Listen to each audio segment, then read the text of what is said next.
Ask Us Anything with Lisa Smugs. Nasaan ang isang panganay mo? Okay.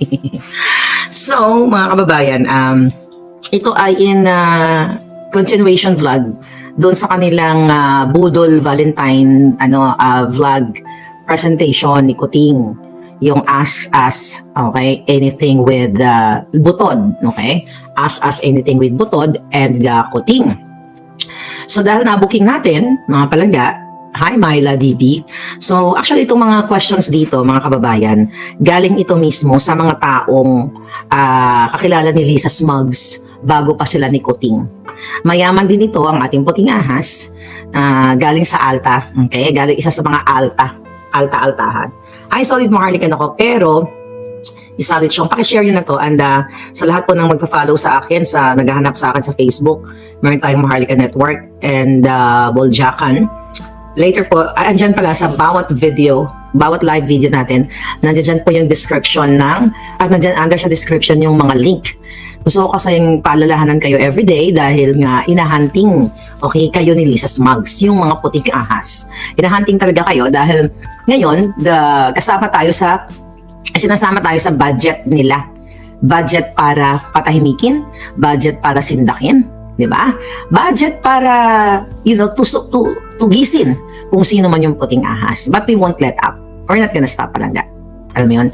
Hindi tayo titigil dahil panalo sila kapag tumigil tayo, right? Sabi ni Observant, may ask us anything. Ask us. Okay, kasi nga, yung kanilang Valentine Budol presentation ni Kuting Jr., ni Marcos Jr. at ni Lisa Butod, ay yun po ay filtered and scripted. Sa ngayon, ipapakita ko sa inyo ang isa sa finlash nila na Instagram account. Kagabi pinakita natin to. Pero ngayon, kailangan nating suriin mabuti. Right? Para yung iba kasi hindi nakakanaintindihan. So dun po, kung for sure yung iba ayaw sa inyo manood, dun po sa kanilang Budol video, Valentine Budol video, doon ay kunyari, kumuha sila ng mga random questions sa social media. Say again, kung random questions, pwede sa Facebook, YouTube, Twitter, and Instagram. Pero sa case ng Budol video ni Marcos Jr. at ni Lisa Butod, ay sa Instagram lang, only Instagram lang. So yun ay suspicious at magtataka ka. At napakita ko naman sa inyo na trolls nga. At kilala si Lisa talaga na sila nila Robles na talagang nag-ooperate sila ng mga trolls. Para nga laban, okay, sa mga taong nagsasalita ng katotohanan like me, ay Robert Maxalis. At papakita na natin. Ito po, mga kababayan, buuin natin, no? Ayan, sige, tignan mo, nakikita nyo naman. Mga palangga, so ayan yung second child things. Baka itong second child things na ito, baka ito yung first child ni Lisa Smugs. Let's talk about that first child later, ano? So, mga kababayan, this is really exciting. Ngayon, teka muna, okay? Bago pala natin i-bukelya yung mga katanungan, okay, na gustong iparating sa inyo ng kanyang mga kaibigan, mga klase na kasama niya in the past, okay, tuloy na tayo. Okay, ito na. Siyempre, commercial muna. So, ito na. Second child things. Tignan niyo mga kababayan. First, di ba? Ang pinili nilang magtanong tapos andyan silang dalawa. Obvious na obvious. Alam mo, kapag ang tao ay, kapag ang mga ahas at kuting ay gumagawa ng kabalbalan, talagang may bakas po yan na mahuhuli ng taong bayan. Mag-start po tayo sa kanyang 10 following. Okay? Kita nyo? Sino ang mga fina-follow niya? Ayan, si Lisa Butod, number 1. Nakikita niyo po ba? Okay, nakikita niyo. Si Lisa Butod, number 1. Si Kuting Jr., number 3. Okay, si Sandro, okay, na pulboronic din, ayon sa ating puting ahas. Okay, yan. Si Louie, si ano pa rin yan, si Lisa Smugs. Ayan, yung Undersecretary Bukangkang. Itong si Tish PH, yan po yung, actually, gumagawa ito ng mga local products. Yan yung kay Lisa Smugs, provide ng mga sapatos niya. Okay? Itong si Only for Mommy Lam, yan, Lavender, okay? So anyway, hindi na natin bubuksan. Okay, hindi natin bubuksan kung ano yung mga pinaggagawa nila. Gusto ko lang po papakita sa inyo yung pambubudol at kasinungalingan dun sa ang tawag dito, yung sa kanilang budol vlog nga na yung Ask Us Anything. So yung mga tanong na supposedly dapat tumanggap sila ng mga tanong na hindi filtered at hindi lang yung pipiliin nila kasi gusto ni Kuting pabanguhin o iangat yung sarili nila sa mga kasinungalingan. Okay, here's the thing, Pating.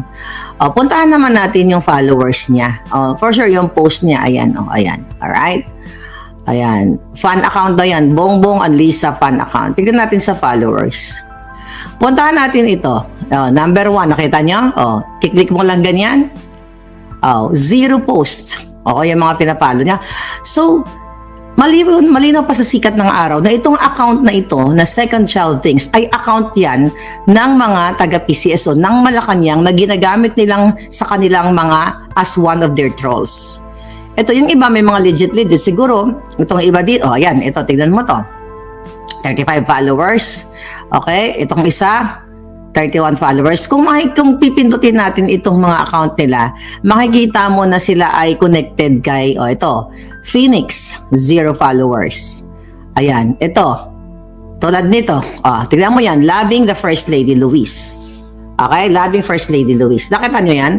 So yung pina-follow nila, at yung nagpa-follow sa kanila ay connected sa buwaka ng inang, tignan mo. Ayan, di ba? Yan yung pinopost niya. So, hindi pa ba malinaw sa inyo na itong mga accounts na ito ay kanila. Ito, tignan nyo. Just Me Gay. 1 post. Tignan natin. Okay. Meron pa dito. Ito ulit. Loving First Lady. Paulit-ulit. 2 Loving First Lady. So, gawa-gawa ito nila. Okay, mayroon pa dito ako nakita. Tingnan natin to. Ayan, 0 post. Sino nagpa-follow sa'yo? Di ba kung legit account yan? Ang nagpa-follow sa'yo palangga. O yung followers ng ng second child thing na yan. Baka second child ni Lisa Smugs. Ang nagpa-follow sa'yo, tingnan mo, ito, kahit pa paano may followers. Okay. Madalas, walang follower. So, okay. Pinapakita ko lang yan sa inyo para ma-connect ninyo kung gaano ka baboy at kasinungaling itong si Kuting Jr. para linlangin kayo, mga kababayan. So, isa sa mga katanungan, Liza Butod, paano ginastos ang 600 million? Okay, mamaya natin pag-uusapan niyang paano ginastos ang 600 million. Alright? Ngayon, tanggalin muna natin. Ayan. So, sila din kasi, sabi ni Solid Maharlikan, ako. Isa lang ang may-ari niyan, sabi ni Liz. Ang tawag dyan, sabi ni Den Scorpion, ma'am, ang tawag dyan ay, dyan sa strategy nila ay troll me. True. Ngayon, actually, na-vlog ko na ito siguro last year. So, may nakarating po na tanong.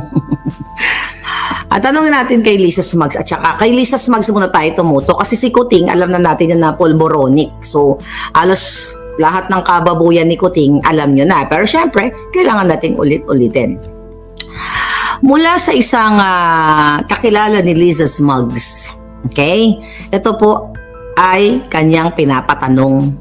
Kasi, total, nakatutok naman yung mga troll accounts sila at talagang nakatutok po talaga sila dito sa ating channel, sa Marlica Network, sa ating lahat ng channel. Kasi nga, para kung ano yung sasabihin ko dito, ipapasa ng mga hegemonyong nila Ridaw, mga bukangkang dyan, ng PCO, ng gobyerno. Kasi ang kalaban natin, ngayon sa pangalang manang niya, ang kalaban natin ang mga tao sa gobyerno. So binabantayan tayo at ibabato nila sa kanilang mga black ops, okay? Para tirahin si Maharlika. The fact that hindi po ako politiko at wala akong ninakaw sa inyo. Wala akong ninakaw, hindi ako nag-travel galing sa pera na ninakaw ko sa kabanang bayan. So the target here is, isa ako sa target. Okay, alam niyo na yan. Diyos ko pa ulit-ulit natin sinasabi.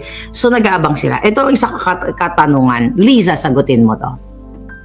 Sabi na nakakilala sa'yo, disgrasyada ka ba? Okay? Well, in respect doon sa mga taong nakaranas, pag sinabi kasing disgrasyada sa atin, ano ba, iniwan ka ng jowa mo? Diba? Tama ba? Pag disgrasyada ka na disgrasya lang, nag one night stand something, tas iniwan ka, tama? Okay? So, in respect dun sa mga palangga na maaring naranasan ninyo ito, hindi po kayo ang target dito. Okay? Dahil ako naman jauntis din ako ng ng bago kinasal, Pero hindi naman ako genuine. 'Di ba? Pinanindigan naman ang beauty natin, ang alindog ko. So ito po ay katanungan lang. Ito yung mga hindi dumaan sa mga troll accounts.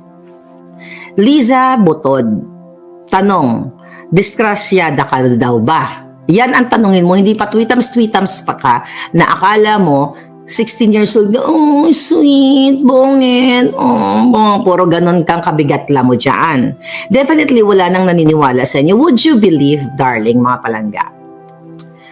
Yung vlog nila kahapon, okay? Sa ilang milyon yung followers ni Kuting? Like 7 million ba siya sa kanyang Facebook? Eto, dito nyo makikita, bago natin tuloy ang mga tanong ng mga kakilala ni Lisa Smugs, na bagsak na si Kuting. Okay? Yung kanilang vlog kahapon, 38,000 views lang. Yung vlog natin, yung balita ako dyan dito sa YouTube, yung kalokohan natin, yung balitang okrayan, ilan? Halos 100,000. Damn, dude! Thank you dahil marami tayong nabubuksan na mga kaisipan. 7 million followers si Kuting sa YouTube, sa Facebook. Talk about YouTube. Kung may amor sa kanila at nakinikilig-kilig pa sa kadyutan ni Lisa at ni Kuting, hindi lang po 38,000 views ang makukuha nila. Si Maharlika na inaatake ng mga troll sila, pero mas marami kayo. Palangga. Mas marami kayo, EJ Sagun, mas marami kayo, we're almost like 100,000 views kasi gusto nyong marinig yung mga balita na may twist. Mamaya after ito may balitang may twist din tayo. Alright? Ayan. So, good AM, Cons TV. Thank you. So, ang unang tanong po ng mga taong nakakilala kay Lisa, disgrasyada ka daw ba? Bilang kasing isang naglilinis-linisan. Kasi sabi niya perfect daw yung relationship nila ni Kuting based dun sa vlog. Bakit may nagtatanong sa'yo? Although na-vlog ko na to last year, disgrasyada ka daw ba, Lisa Smugs? Number 2, nung ang nakadisgrasya daw sa'yo, puno daw ba ang apelyedo ng tatay ng anak mo? Yung isa mong panganay. Bago si Sandra Chararat. Okay, sabi ni Liz, walang perfecto. Exactly, Liz, walang perfecto. Walang perfecto sa mundong ito. At hindi natin tinutulig sa yung mga taong nakarasa. Ako mismo, di ba? Estudyante na jauntis. Di ba? So what the heck? Habang nag-aaral, jauntis, nagtitinda, nagtatrabaho, life must go on. Okay? But dito kasi, we talk about this mga ngamkam. Ang pinag-uusapan natin yung personalidad ni Lisa Smugs na nagsasabing perfect ang kanilang relasyon ni Kuting. Hindi sila nag-aaway pero nagjojombagan kasi po sila ay mga public figure na kung saan hawak nila ang pera nating lahat. Whether galit ka sa akin, okay? Whether sukang-suka ka sa mga pinagsasabi ko dito dahil katotohanan, ganun talaga, ay kasama ka dito, biktima ka na nilulustay ni Lisa Smugs ang pera ng bayan. Okay, bago ko makalimutan, may na-receive akong mensahe. I don't know kung naibalita na ba to. May plano na naman itong buwaka ng inang mag-asawang ito na pumunta sa Australia sa March. Nabalita na ba nila to? Okay? Kasi may nag-tip sa atin na may mga gagawin sila doon kahindik-hindik. But I'll talk about that later kasi hindi pa buo yung information. Basta, pupunta sila ng March sa Australia. See that? Paikot-ikot pa yung mga hayop. Balik po tayo dito sa Ask Us Anything with Lisa Smugs. Yun ang pinapatanong. Puno daw ba ang apelyedo ng tatay ng anak mo, Lisa? And if yes, kung puno, di ba? Ang apelyedo ng tatay ng anak mo, nasaan siya? Sinakal mo ba? Tinapon mo ba? Sino nag-aalaga sa kanya? Yan ang mga katanungan. Sa mga paulit-ulit na mga na mga comment, mga palanggamin, huwag kayong mag-away. Paulit-ulit, isa, dalawa, okay lang mag-comment marami pero iba-iba. Huwag yung paulit-ulit palangga kasi paulit-ulit parang may kulalya man yun. Okay. So that's not second question. Nasaan daw ba, Lisa Smugs, ang anak mo? Okay, ito hindi ko pa to nasabi in the past. So pangalatlong katanungan ng mga amiga mo to, Lisa Smugs eh. Inalagaan ka daw ba sa Good Shepherd? Ating kumbento to. Inalagaan ka daw ba sa Good Shepherd nung nabuntis ka kasi nagtatago ka? Oh, yun ang tanongin mo. Hindi yung Valentine, pa-sweet-sweet. Tapos, feeling ninyo perfect couple kayo? Julol. Ayon sa aking puting ahas, tumitibok pa rin ang puso ni Kuting kay Ting Ting Ting Ting Ting na, milya-milya ang layo ng alindog niya sa'yo. Kung si Ting Ting Ting Ting ay maganda, okay? Ikaw yung pinaka maganda doon sa Kumunoy. Di ba? Nakatayo naman si Ting Dukin, inaano naman ni Daryl Yap yan. Actually, inano ko yan binline item ko, but since in-expose niya na, pero, well, yun nga tumitibok-tibok pa ang puso ni Kuting kay Ting Ting Ting. So, kaya naman, ang sunod na tanong, insecure ka pa rin daw ba kay Ting Ting Ting Ting? Mga kaibigan, these are questions na galing sa kanilang komunidad ng mga totoong alta. Pero si Lisa ay alta-altahan lang. Kasi kung totoo siyang alta, kung totoo siyang maraming pera, which is wala namang pera talaga yan, dahil pinag-aral lang siya ng kanyang kamag-anak, di ba? Isa yan sa mga natin. Sinabi mo lang masama kung pinag-aral ka ng kamag-anak mo, 'di ba? Buti nga may nagpapaaral sa iyo, 'di ba? Magpasalamat ka. Pero kasi ang personalidad na pinag-uusapan natin dito palangga ay si Butod na nagso-social climbing, kaya naman yung mga oligarchs lahat ay ina-appoint niya, kinakaibigan niya, binibigyan ng magandang project at kumikita sila kasi gusto niyang mag-level up para kilala sa lipunan. Well, kilala talaga siya sa pambubudol at butod. Okay?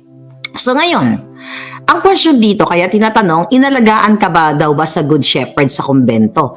Kasi kung may pera at marami kayong pera ng pamilya mo, di ba? Pwede ka namang ipadala sa sa Europa, sa Amerika. Di ba? Papadala ka, doon ka magtago. Yun yung mga usual na ginagawa. Sabi ni Travel and Wells, yung si Jung parang kamukha ni Sandra, madam. Hindi ko alam palangga, pero you'll never know. Baka nga. Hindi natin alam kasi yung relationship nila ni Jung parang mag-ina. So, we can only, speculate. Wala pa kasi puting ahas na nakarating sa atin. So, mag-speculate ka lang. Yun po. So, kung mayaman ka, Lisa Smugs, at ikaw ay alta nung unang panahon, di ba? Sana pinadala ka ng pamilya mo sa ibang bansa para doon ka magtago. Ayon sa ating tanong dito ng mga taong nakakilala sa'yo, bakit ka daw ba nagtago doon sa kumbento sa Good Shepherd? Ay, sa Baguio to, di ba? Good Shepherd is Baguio. Naku, sarap ng ubi dyan. Alright? Sabi ni Liz, correct, ang iba sa ibang bansa nanganganak. Alright? Si Butod need uminom ng green tea. Okay, number 4 na katanungan. Lisa Smugs, okay, addict ka pa rin ba? Addictus benedictus ka pa rin ba? You know what? Paano itong mga tanong na to, mga palangga, wala tayong kinalaman dito. The reason why lumalabas itong mga information galing sa loob mismo ng Malacanang, sa komunidad nila, kasi mga kaibigan, nakikita yung pagiging sugapa, pagiging hayop, paglalapastangan ni Lisa Butod at ni Kuting sa Kaba ng Bayan. Kaya kanina pinakita ko yung Instagram na troll para ma-connect ninyo. Then you guys, you decide. I'm not forcing you to believe me here. Diba? Wala namang sapilitan eh. Kung ayaw nyong maniwala, just stay calm. Enjoy may alindog. Ganun lang yan. Next. Ayun. Question. Diba? Yung sa issue ng mga sugar importation na kasabwat din sila Kuting at smuggling, Smuggling ito. Ang tanong dito ng kaibigan ng kaibigan mo Lisa Smugs. So, baka lahat ng kaibigan niya tugisin kayo, no? Sorry naman sa mga kaibigan niya, pero bala na kayo dumipensa sa sarili niyo, okay? Magkano daw ba ang kinita mo sa sugar order number 3? 'di ba? Kasi we talk about Valentine's presentation, pag yung binida nila doon, yung mga ginagawa niya, 'di ba? Yung mga love for all na nagbigay ng 2 butil na bigas, yung mga 'di ba? Nagpa-operation tuli, ganyan. Let's talk about puso. Okay? Puso, pagmamahal. Hindi lang ito about love between lovers. Pagmamahal sa taong bayan. Kaya naman nandito ako para ilatag sa inyo na kailangan nating talagang magsama-sama na buksan ang mga isipan ninyo na sa February 25 ay kailangan makiisa kayo dyan sa Cebu. Okay? Dahil bonggang-bongga mga rally doon, prayer rally, para ibigay ang mga mag-speech, kung sino-sino man ang mga guest doon, ang hinaing at buksan ang kaisipan ng mga mamamayan sa mga probinsya na hindi naaabot ng bunganga ko. So dapat nandoon kayo kasi kailangan nating ipaalam na baboy na ang ating bayan. So Lisa, magkano daw ang kinita mo sa sugar order number 3? Actually, itong mga tanong na to, palangga, self-explanatory. Alam nyo na to. 2023, first quarter of 2023, alam nyo na ang issue sa smuggling. Michael Ma. Okay, natanong na rin yan kahapon. Ito ang isa pang tanong. Magtanong kayo dyan, babasahin ko. Kung may tanong kayo kay Unanay, sabi ni Shinshin. Paano mo daw ginastos yung 600 million na lagay ni MVP for the ABS-TV 5 deal, di ba? Di ba, in-expose natin yan, I think, 2022. Dahil may nakarating sa atin na information, ayon sa ating puting ahas dyan, na itong si Lisa Smugs at ang kanyang kapatid na si Martin Araneta ay di umano, sabi dito na nakipag-deal, okay, kay MVP para matuloy yung merging sa ABS at saka TV5 at nagbigay na daw ng 600 million at hindi na isinoli ni Lisa Smugs, di ba? Saan mo daw dinala yung 600 million kayo ng kapatid mo? Pero alam nyo, barya lang ang 600 million. Barya lang dun sa pinanalo nila sa PCSO sa Lotto. Billion yun 1.7 billion.